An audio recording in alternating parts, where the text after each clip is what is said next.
चलिए दोस्तों, अब बात करते हैं प्रश्नावली 11.2 के क्वेश्चन नंबर 7वें की, है ना। देखो ये क्वेश्चन थोड़ा सा दिमाग वाला क्वेश्चन है, तो इसको सही से समझना। क्या कह रहा है? कह रहा है कि चंद्रमा का व्यास पृथ्वी के व्यास का लगभग 1/4 है। समझो, देखो देखो सुनो मेरी बात सुनो। क्या कहा है कि चंद्रमा का व्यास, मतलब चंद्रमा के बारे में बात किया है। चंद्रमा का व्यास पृथ्वी के व्यास का 1/4 है। तो पहले हम पृथ्वी का व्यास मानेंगे, तब तो उसका 1/4 निकालेंगे। तो क्या माना पृथ्वी का व्यास।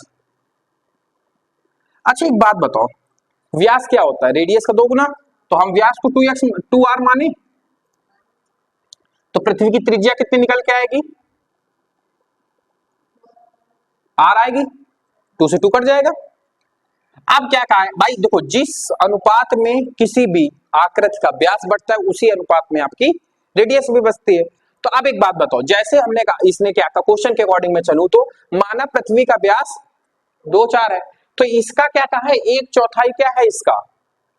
चंद्रमा का व्यास है। तो चंद्रमा का व्यास कितना हो जाएगा?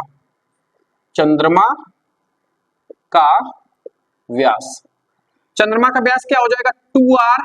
1/4 मतलब 1/4 का गुणा, इससे करेंगे तो 2 आ गया, मतलब r/2 क्या होगा? हमारा व्यास होगा। व्यास कितना निकल के आया? किसका? चंद्रमा का। नहीं समझ में आ रहा है क्या क्या क्या? पक्का ना? देखो पहले हमने पृथ्वी का व्यास माना 2r, तो चंद्रमा का व्यास इसका 1/4 है, मतलब 1/4 का गुणा, 2 से 2 करना, मतलब r/2 आ गया। रेडियस क्या होती है? आधी होती है व्यास का, तो इसका आधा करेंगे तो गुणे में 2 करना पड़ेगा कि नहीं करना पड़ेगा? समझना। तो त्रिज्या कितनी निकल के आएगी? देखो r/2 तो ऑलरेडी है, अब इसका मुझे आधा चाहिए, तो 1/2 का गुणा कराना पड़ेगा, मतलब r/4। ओवरऑल वही चीज आ गई जो पहले ही थी। फालतू में इतना हम लोग काटापीटी किए। ठीक है, आपको समझ में आ गई, ये अच्छी बात है। नहीं तो हम सीधा सीधा अगर, चल छोड़ो, अच्छा वो कॉन्सेप्ट कंफ्यूज हो जाओगे। तो चंद्रमा की त्रिज्या कितनी निकल के आ रहा है? r/4। पृथ्वी की त्रिज्या,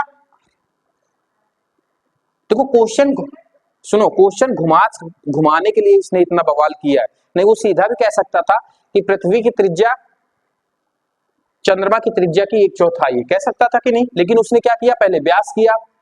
बात वही है, जैसे व्यास 1/4 है, वैसे त्रिज्या भी 1/4 है। देखो चौथाई एक त्रिज्या है, पृथ्वी की त्रिज्या r है, तो चंद्रमा की त्रिज्या क्या है? 1/4, मतलब r/4।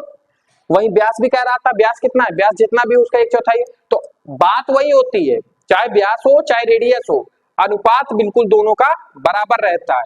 ठीक है, तो आप अगर व्यास कह रहा तो सीधा सीधा दिमाग में क्या मान के चलोगे? उसको रेडियस ही मान के चलोगे। ठीक है, अब हमसे क्वेश्चन क्या पूछा, इसको समझते हैं। क्वेश्चन हमसे ये कह रहा है कि इन दोनों के पृष्ठीय क्षेत्रफलों का अनुपात ज्ञात कीजिए। अच्छा एक बात बताओ मुझे, पृष्ठीय क्षेत्रफल क्या होते हैं? A1/A2। A1 पृथ्वी का है, A2 ये है आपका पृथ्वी, और ये है आपका चंद्रमा का। ठीक है, A1 कितना है हमारा? 4πr। अब देखो यहां पर इसको R1 मान लो। क्या मान लो? R1। इसको क्या मान लोगे? तो R1/4πr2। अच्छा एक बात बताओ, हमने यहाँ पे गोले का पृष्ठीय क्षेत्रफल क्यों लगाया? क्योंकि पृथ्वी भी एक गोलाकार की है और चंद्रमा भी एक गोलाकार का है। ठीक है, समझ में? किसी भी चीज से कंफ्यूज नहीं होना है कि भैया इसमें तो गोलाकार ही नहीं है, आपने कैसे लगा दिया गोले का पृष्ठीय क्षेत्रफल? पृथ्वी का पृष्ठीय क्षेत्रफल ढूंढ के लाओ जाके, तो चीख दिमाग दमदम हो जाएगा। इसको काटो इधर से इधर, कितना हुआ आपका? अच्छा ये स्क्वायर में रहता है, ध्यान से, R1/R2 का होल स्क्वायर हो जाएगा, होगा कि नहीं होगा?